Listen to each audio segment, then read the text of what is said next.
before we get started, I'm going to first explain why the eigenstates of a Hermitian operator are mutually orthogonal. It's a useful tool in calculations and very much decreases the the complexity of the equations. Very useful trick. Okay, so suppose you have some Hermitian operator A. Also, this works for specifically for when there's no degeneracy, which means that every eigenvalue corresponds to a unique eigenstate. But you can always go to a basis where that's... So this is a good rule of thumb anyway. So let's say it's acting on its eigenstate n. And the eigenvalue is lambda sub n, just a number here.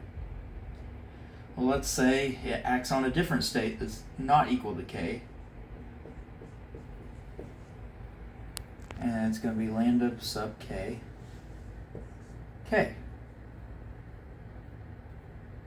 Well, let's take the inner product of this with that. N a sub k. That's just a number, so it gets pulled out to the inside. N sub k. A is a Hermitian operator, so this is just equal to that.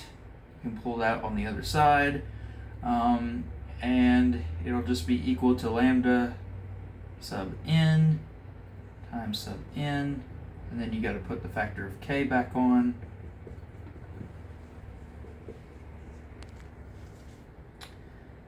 Well, you can subtract these from each other because these are common factors.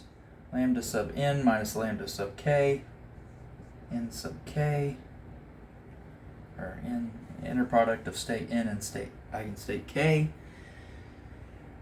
And this whole thing must equal to 0 if these are eigenvalues, unique eigenvalues of a Hermitian operator, of which our Hamiltonian usually is.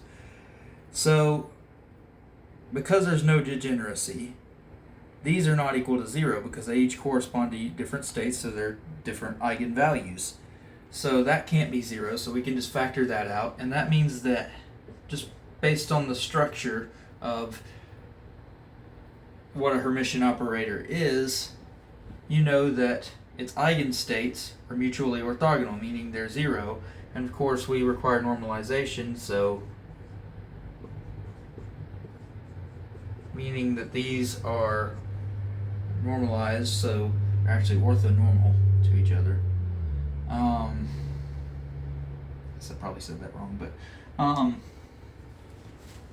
yeah, that's a very useful identity for calculating things. When you have two eigenstates that are not the same and you take their inner product, they're equal to 0.